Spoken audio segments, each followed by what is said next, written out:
I am making a lemon zest cake with lemon cream fudge filling and lemon fondant icing with sugared lemon zest to decorate.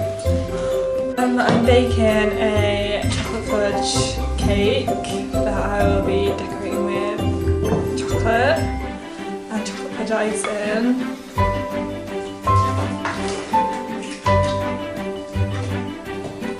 This is one of the closest bake-off finals I have ever been a part of. I have never seen such tough competition in all of my life or my baking career.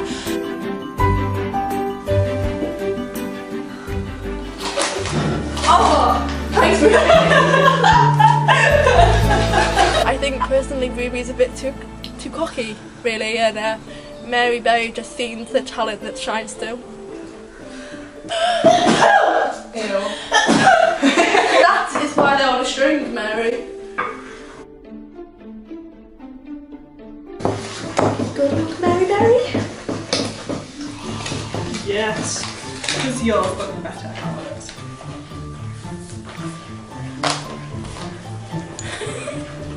How do I feel towards Howard? Well, Howard's a bit of a bitch, to be honest. You have to mix the eggs in first. No, you mix the flour and eggs together. It's so stressful. Oh! It's dropped off my egg, innit? It just adds to the texture, I suppose.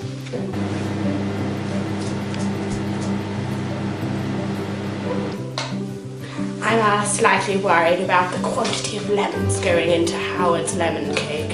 It seems a wee bit strong, but the chocolate fudge cake is a bit simple for a wedding cake, but it does sound scrummy.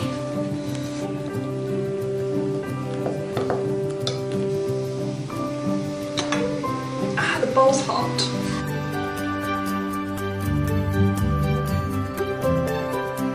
That mixture looks slightly lumpy, Ruby. It's actually chocolate chips and that's butter. That's white chocolate chips actually. I use both, as you can see. Did you fashion the chocolate chips yourself?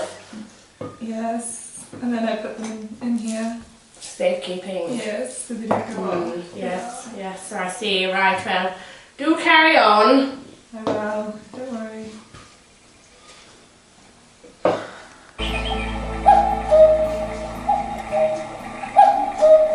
Bakers, you have 10 minutes left.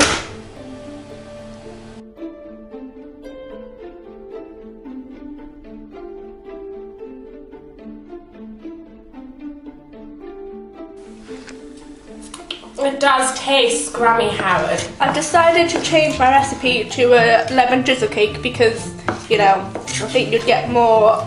Is that because you ran out of mixture? I'm putting on a 180 just so it gets all nice and moist. Don't want it too hot.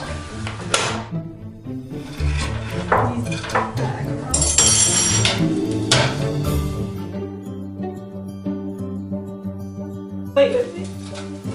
Oh, you little bastard. No.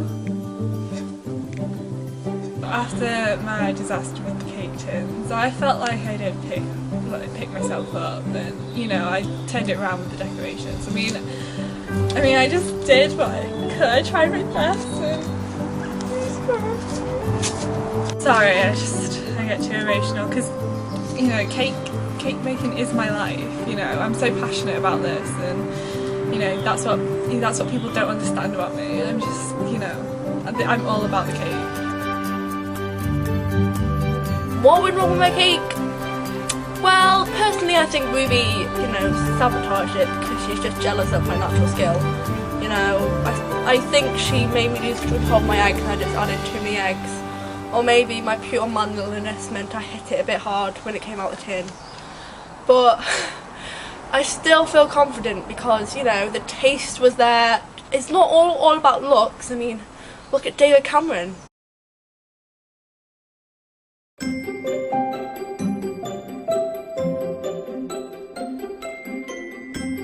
And then divorce.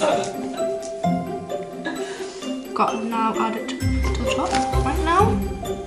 To tissue.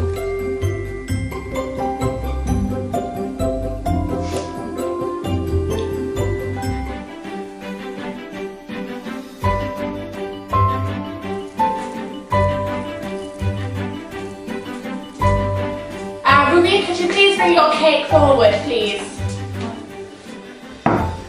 This looks absolutely beautiful, Ruby. What were your inspirations for the design? Well, the two people that I know have just, you know, fulfilled their marital purposes and my parents, and you know, I was like reflecting that in my cake. I can see. I particularly like how you've gone white, pink, white, pink. It's quite intentional. Very artistic. Right then, we'll get on with the tasting.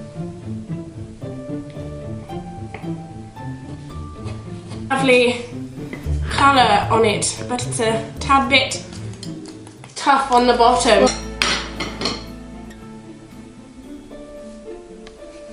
That's absolutely scrummy, Ruby. A little dry, if I say so, but the icing is divine, made by you or otherwise. I would say I'm not sure how effectively you baked it because it's very hard on the bottom, and I'm not sure whether those crunchy bits are chocolate chips or burnt cake.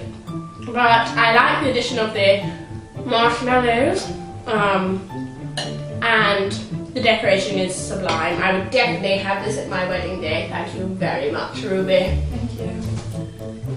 Now, when it comes to Ruby, she had the very opposite of a soggy bottom. It was rock solid, trust me. Some of the toughest cake I've ever eaten.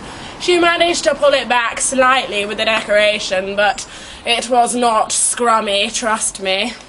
Howard, could you bring yours forward, please? Well, this certainly is a very unique design.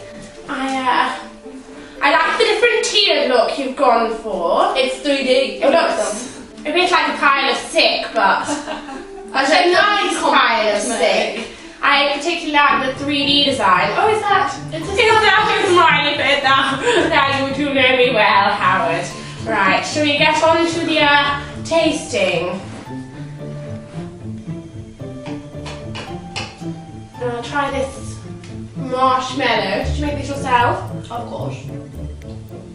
But I can tell they are very different to Ruby's. Ruby's were obviously shock-bought, but yours taste divine. What wasn't shock-bought on Ruby's? Shut up, Howard. Can you hear that? That's a lovely crisp you've got on the top. Let's just... Now the real test.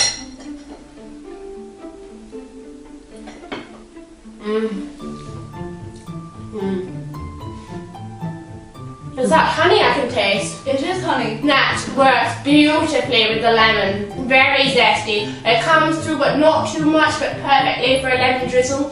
I would have... It's very, very moist. You've got a bit of a soggy bottom, but for a lemon drizzle cake, I suppose that's alright. How many eggs did you add? 3. Ah, that's where the issue lies. I see, I would have only added 2. You see, Mary, you advised me to add 3. I think I said 2. I think you said 3, Mary. Howard! Yes, Howard, he's very cocky. He's got a bit of an attitude on him, you see. When I asked about his eggs, he completely went off the scale and even blamed myself. I would never get the eggs wrong, trust me. Right, well, I suppose I've got some decisions to make. Well done, Howard.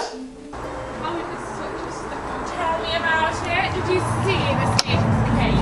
No, and he actually said that was a cake. What an absolute idiot. It looked like my cat had been sick on the plate. It was not scrummy, trust me. Tell me about it. Yeah.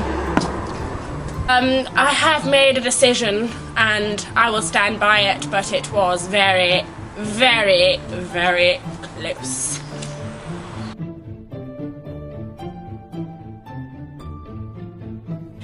And the winner of the Great British Bake Off 2013 well-deserved is